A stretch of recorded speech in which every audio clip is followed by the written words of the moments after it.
2007년 1월 16일 모로코 세타트의 한 병원에서 간호사로 일하던 마리는 퇴근길에 자신을 경찰이라고 소개한 남성과 마주했습니다. 늦은 시간에 인적이 없는 장소에서 사건을 조사 중이라 했던 그는 그녀에게 질문할 것이 있다며 말을 걸었죠. 무언가 어설픈 질문을 끝으로 남성은 시간이 된다면 함께 술을 마시자 권했지만 그를 수상하게 여겼던 마리는 이를 거절했습니다. 게다가 그의 몸에서 나는 알코올 냄새와 어눌한 발음, 그는 술에 취해 있었습니다. 마리가 제안을 거절하며 가려하자 남성은 갑자기 태도를 바꾸어 거친 말들을 내뱉기 시작했고 저항하는 그녀를 공터로 데려가 성폭행했습니다. 자신의 욕구를 푼 남성은 달아났고 마리는 경찰서로 가 신고했지만 CCTV나 목격자가 없었기에 그녀의 증언만으로 범인을 잡기란 어려워 보였습니다. 그로부터 3주 뒤 거리에 나갔다가 한 남성을 보고 굳어버린 마리. 그는 자신을 성폭행했던 남성이 분명했습니다. 마리는 곧바로 경찰서로 갔고 그녀와 함께 남성을 봤다는 장소에 도착한 경찰은 아직 그 거리에서 배회하고 있는 그를 발견했습니다. 범죄를 저지르고도 별일 없다는 듯 인근을 당당하게 돌아다니던 히캄 라우이라는 남성은 그렇게 체포될 수 있었죠. 신문 중 그는 자신의 범죄를 인정했고 1년의 징역을 선고받았습니다. 하지만 사람들은 알지 못했습니다. 그가 살인까지 저지른 나쁜 사람이라는 것을 말이죠.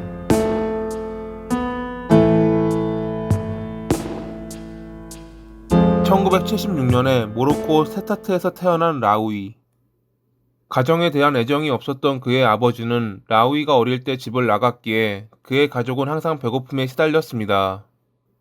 초등학교 경비원이었던 할아버지 댁으로 어머니와 함께 들어갔지만 동생이 둘이나 더 있었기에 끼니를 때우기도 힘들었다고 합니다. 라우이는 결국 초등학교 5학년 때 자퇴하고 정비공 일을 시작했습니다. 5년을 넘게 정비공으로 일했지만 벌이가 시원찮았기에 다른 지역을 돌아다니며 여러 직업을 경험했던 라우이. 그는 가족들을 부양해야 한다는 생각에 돈이 되는 일은 어떠한 것이든 꺼리지 않았습니다. 담배도 피우지 않고 약도 하지 않으며 성실하게 일만 했다는 라우이. 그러던 그가 29살이 되던 2005년에 처음으로 술을 마시게 됩니다. 늦바람이 무섭듯 그는 그렇게 알코올 중독자가 됐고 항상 술을 마신 다음 날에는 필름이 끊긴 채 침대에서 일어났다고 합니다. 그의 첫 범죄는 처음에 말씀드린 것처럼 경찰로 위장해 마리에게 접근한 뒤 성폭행을 했던 것인데 그가 체포되기까지 22일이 걸렸고 그 사이 그는 첫 살인을 저질렀습니다.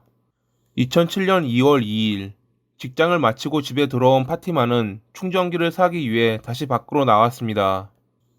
가게로 가는 도중 술에 취한 라우이와 마주친 그녀는 그렇게 그의 첫 살인 피해자가 되었죠. 11일 뒤 그녀의 시신은 동네 외곽에 있는 도살장 인근에서 발견됐는데 부패가 심했기에 그녀가 성폭행을 당한 뒤 교살됐다는 것만 밝혀냈을 뿐 검사에 필요한 양의 범인의 DNA를 확보할 수는 없었다고 합니다. 게다가 당시 라우이는 감옥에 가 있는 상태였기에 그는 경찰의 눈길을 피해갈 수 있었습니다. 그로부터 1년 뒤인 2008년 2월 11일, 얼마 전 감옥에서 나온 라우이는 그날도 술을 마시고 취한 상태였습니다. 그런 그의 눈에 홀로 길을 걸어가던 마사르라는 여성이 들어왔죠. 우체국에 볼일을 보러 가던 그녀는 그렇게 라우이의 두 번째 피해자가 됐고 이틀 뒤 인근에 있는 주유소 근처에서 사망한 채 발견됐습니다. 1년이라는 시간차가 있었지만 두 피해자가 같은 동네에 살았고 범인이 남긴 흔적이 동일하다고 판단한 경찰은 연쇄범죄로 방향을 잡았습니다. 경찰은 전과가 있는 성범죄자들을 용의선상에 두고 조사를 진행했고 세타르에 사는 용의자들의 DNA를 채취했습니다. 당연히 그 중에는 라우이도 포함돼 있었죠. 그 사이 발생한 세 번째 범행. 하지만 라우이는 세 번째 범행에서 실수를 저지르고 말았습니다. 3월 9일에 실종됐던 탈랍이라는 여성은 이틀 뒤 사망한 채 발견됐는데 검시관이 그녀의 뺨에서 라우이의 DNA를 발견한 것입니다. 그렇게 체포된 라우이는 술에 취해 잘 기억이 나지 않는다고 변명했지만 경찰은 현장 검증을 통해 그가 벌였던 추악한 행위를 기억나게 해주었습니다.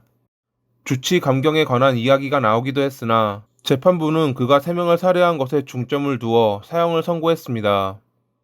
모로코는 사형 제도가 남아있지만 1993년 이후 실제로 사형이 집행된 적은 없는 실질적 사형 폐지국이라 아쉽게도 그의 형은 집행되지 않았습니다. 술에 취한 것도, 살인을 저지른 것도 본인인데 자신의 범행을 술 탓으로 돌렸던 그가 하루빨리 있어야 할 곳으로 가길 바라며 이만 글을 마칩니다. 오늘도 시청해 주셔서 감사합니다.